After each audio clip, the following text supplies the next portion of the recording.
ငွေချတက်ဖို့ထက်ငွေသုံးထပ်ဖို့လိုပါတယ်အားလုံးပဲမင်္ဂလာပါရှင်အထန်ဒီခဲလေးတင်ပြပေးကနေမှနေထွေးစာနဲ့ပြန်လည်ကြိုဆိုလိုက်ပါတယ်ရှင်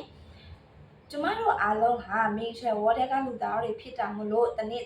လိုရှင်တာဝယ်ရှင်တာတွေတိတ်ကိုများတာပဲဒါကြောင့်မလို့လေကုန်လိုက်တဲ့ငွေဆိုတာတောက်လည်းမဟုတ်လားပျော်ရွှင်မှုအတွက်သုံးရတဲ့ငွေအိမ်သုံးစိတ်အတွက်သုံးရတဲ့ငွေလူမှုရေးအတွက်ပျော်ရွှင်မှုအတွက်ပညာရေးအတွက်ခေါင်းစဉ်တွေသိများတာကိုအထူးသဖြင့်လူတိုင်းစိတ်နေထိုင်မှုပုံစံမှာအောင်ဝင်ဖို့ကြိုးစားလေပတ်စံပို့ကုန်လေးပါပဲ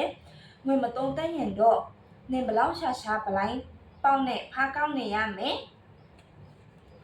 ဆိုလိုတာကကျမကိုအသုံးချမဲ့ငွေဟာကိုစီအကျိုးနှစ်ဆသုံးဆလောက်ပြန်ပွားမဲ့ကိစ္စမျိုးနဲ့အကြောင်းပြချက်ခိုင်လုံတဲ့ထွက်ငွေမျိုးဖြစ်နေဖို့လိုပါတယ်ဥပမာကော်ဖီတစ်ခွက်ဖိုးနဲ့စာအုပ်တစ်အုပ်ဖိုးမှာဆိုစာအုပ်အတွက်ကိုဆိုငွေသုံးဖို့မသွန်းဆုပ်တာမျိုးကော်လာဂျင်တလားစာဖို့နဲ့နိုင်ငံခြားဘာသာစကားသင်တန်းကြီးမှာဆိုနောက်ပိုင်းမှာအသွင်းနှုတ်စထပ်ပွားလို့ကိုလာမဲ့ဘာသာစကားသင်ဖို့နေရာမှာဒါငွေသုံးလိုက်တာမျိုးကိုစသဖြင့်ပေါ့လေဆိုလိုတာငါတို့ကပျော်ရွှင်မှုလာပမှုတွေမှာငွေမသုံးရတော့ဘူးလားမင်းရင်တော့သုံးရမှာပေါ့တိုးတော်ရအမေတန်းတော့မဟုတ်ဘူးပေါ့ဆိုတော့ကျမပေးတဲ့ဥပမာဟာရှင်တို့ဂျင်သွားတင်မသွားတင်ကိုထိုင်ဆွေးနွေးနေတာမဟုတ်ဘူးရဲ့ဂျင်နေရာမှာဘယ်ကောင်းစိမဆိုဖြစ်နိုင်ပြီးငွေသုံးမဲ့စဉ်းစားတဲ့အခါဘေးလူတွေနဲ့မဆိုင်တဲ့ကိုတူတယောက်ချင်းစီရဲ့စိတ်ပိုင်းဆိုင်ရာရုပ်ပိုင်းမှာပါရလာမယ့်အကျိုးရလဒ်တွေအပေါ်ဖြစ်ချင်းမဖြစ်ချင်းကိုတွေးသက်ဖို့တာရည်ရွယ်ပါတယ်ကိုစီမငွေတအားပေါ်လုံးလို့6ဖြုံးရှင်တယ်ဆိုရင်တော့သဘောပေါ့နောက်တစ်ချက်ကျမတို့ထမှန်တိုက်တွန်းချင်တာကတော့စီးပွားရေးနဲ့ယင်းနှိမ့်ညွှန်းမှုဆိုင်ရာပညာရပ်တွေကိုလေ့လာသိချင်တာပါပဲ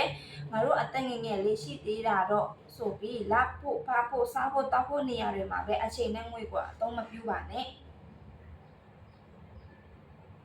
အဲ့ဒီနေရာတွေကိုအသုံးပြုမဲ့အစားကိုဟာ business ဘူးကြောင်းစင်ဟုတ်မနေရင်ဒါအနည်းဆုံး business ဘုတ်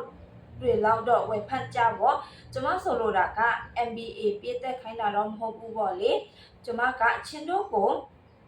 တိုက်လို့ဖို့တိုက်သွင်းနေတာမှမဟုတ်ပဲရှင်တို့ဟာရှင်တို့မိသည့် professional အနေနဲ့ရှာတဲ့ငွေဖြစ်နေပါစေဝင်ငွေကိုစနစ်တကျပြန်အသုံးချတတ်ဖို့ပတ်စံကိုဘယ်လိုပဲပုံသွားလာအောင်ချက်ထွင်တတ်ဖို့စားတာတွေတက်မြောက်ရှင်တော့ငွေကြေးနားလဲတဲ့အတိုင်းဝိုင်းမှာကြီးပြင်းလာတဲ့သူမဟုတ်ရင်ငွေပညာသင်ယူဖို့လိုတာပေါ့ဒီကနေမှတစ်စင့်ငွေနဲ့ကိုဟာမိတ်ဆွေတွေနဲ့